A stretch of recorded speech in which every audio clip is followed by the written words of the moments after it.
Hi, good day, class. It's me again, Mr. Sagania Magudong, and I will be your facilitator today.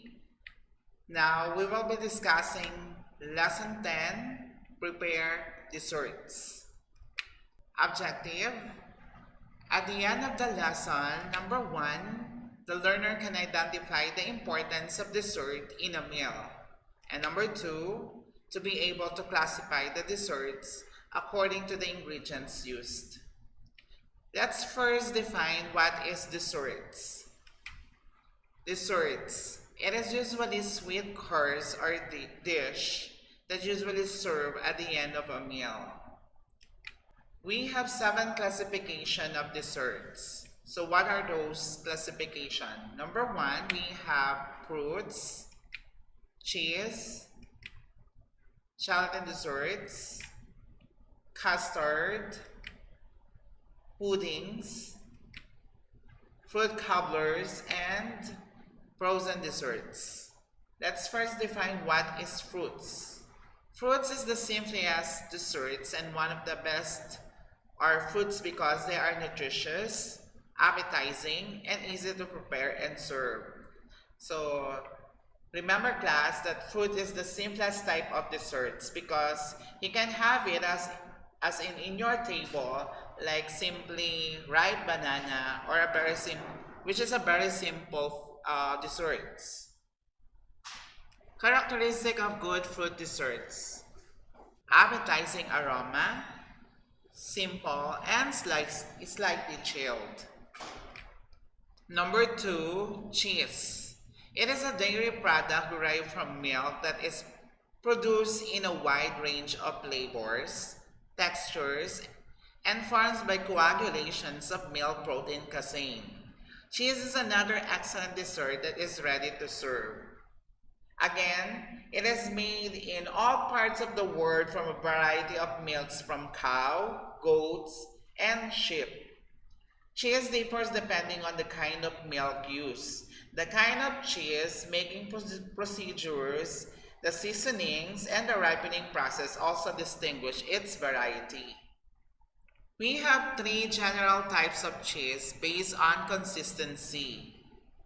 The designation refers to the amount of moisture in cheese which directly affects its textures.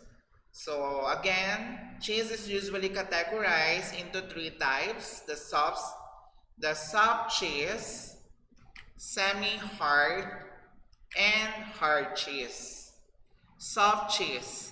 It includes cottage cheese, cream cheese, ricotta, brie, blue, Roquefort, mozzarella, Windsor, and similar varieties. These cheese generally pair well with fruits or meats, or can be used in breakfast foods in an omelette or as pasta fillings. They are usually mildly flavored and very high in moisture. Number 2, semi-hard cheese. Has an even bolder flavor than semi-soft and is often paired with fruits, used on cheese trays and eaten with crackers. Cheeses in this category include cheddar, provolone, and Gouda. Number 3 is the hard cheese. Harder cheeses have a lower moisture content than softer cheese. They are generally packed into molds under more pressure and aged for a longer time than the soft cheeses. So an example of hard cheeses are Parmesan, Romano, Swiss, Gruyere, and others. So basically, class, the Parmesan and Romano are the most familiar as the grated powder used to top spaghetti. But then you know that they are also used as accompaniments for fruits, wine, nuts, and other appetizers items. Number 3 is gelatin dessert. It is a dessert made with a sweetened and flavored processed collagen product. So when you say gelatin dessert, these are easily prepared, economical, and varying in many ways. Gelatin is marketed in 2 forms. First, unsweetened. It is a granular type that must be softened in water before use. And the other one is the fruit gelatin, to which flavor, colors, and sugar have already been added. Number 4 is custard. Custard is based on milk or cream cooked with egg yolk to thicken it, and sometimes also flour, cornstarch, or gelatin. So we have two types of custard, baked and soft custards, which is varying in so many ways. Creamy, delicate, baked custard may be served in their baking cups or may be unmolded and served with fruits garnishes or with dessert sauces. Again, we have two types of custards. So what is the differences between the two? Baked custards. They are not stirred during the baking process, thus giving a more solid texture. The use of water bath or water bath helps heat-sensitive egg custard bake low and slow in the oven, protecting that delicate egg proteins. The characteristic of baked custards are firmness of shape, smooth tender texture, and rich and creamy consistency, and excellent flavor.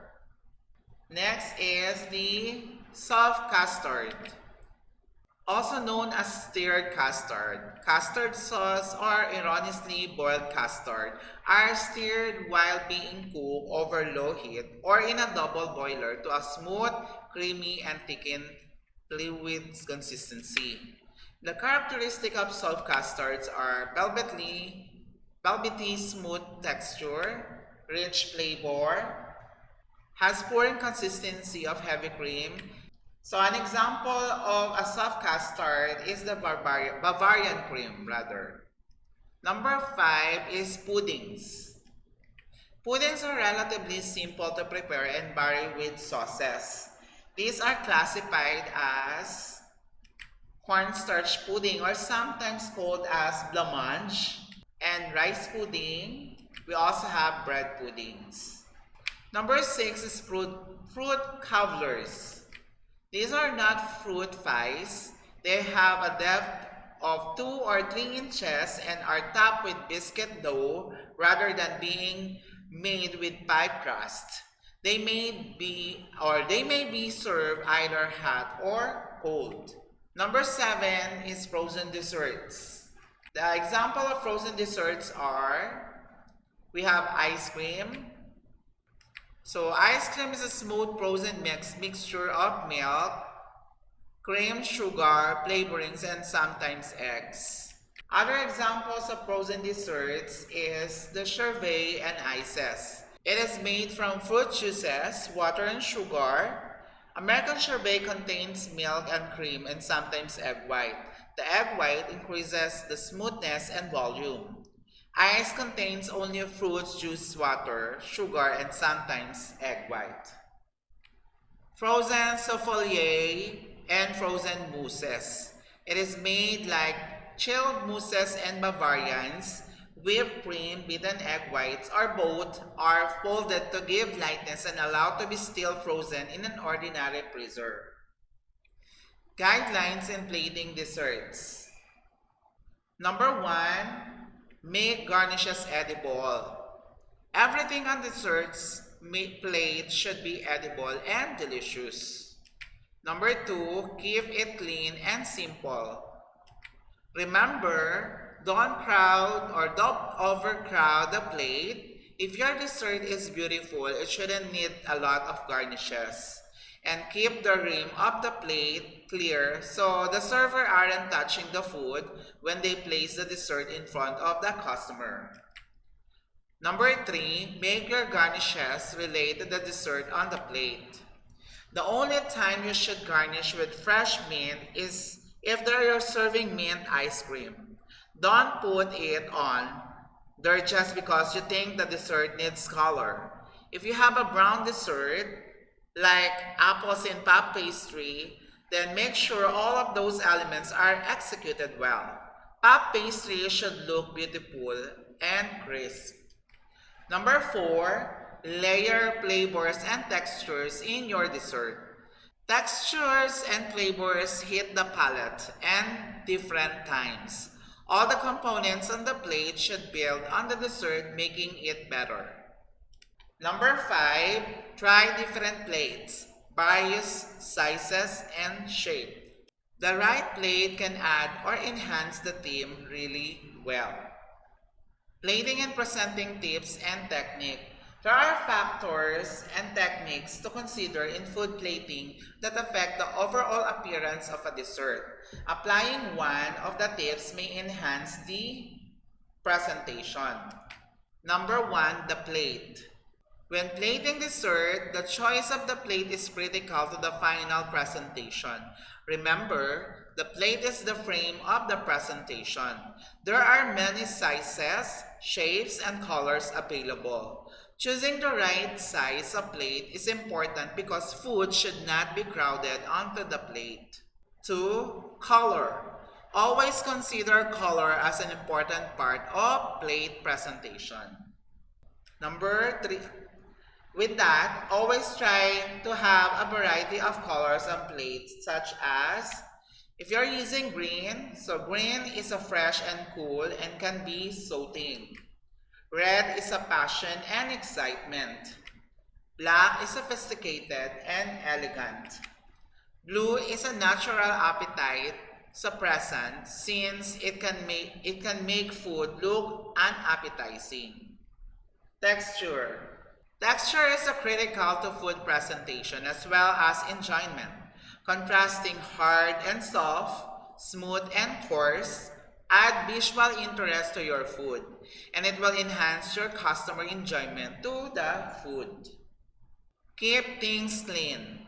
Remember that neatness counts. Food should be contained within the rim of the plate, yet it should not be crowded in the center. Take a look at the plate and ask yourself if it is pleasing to the eye. It should not look sloppy and dirty. 5. Garnish to impress. Garnishes and decoration can enhance your plate presentation. Choose garnishes that are appropriate to the ingredients. For example, you can use curls for chocolate cake. Other techniques to keep in mind when garnishing. First, never decorate a plate with something inedible. Second, ensure the garnish complements and enhances the dish. Third, choose garnishes that are correct size. They should be easy to eat.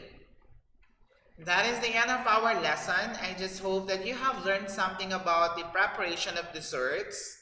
Again, for your assignment, please do have an advanced reading on our next topic, Lesson 11 about food packaging. And again, please do prepare yourself to review our previous lesson because we will be having a short quiz on our next meeting during the Assess to Learn. Again, have a nice day.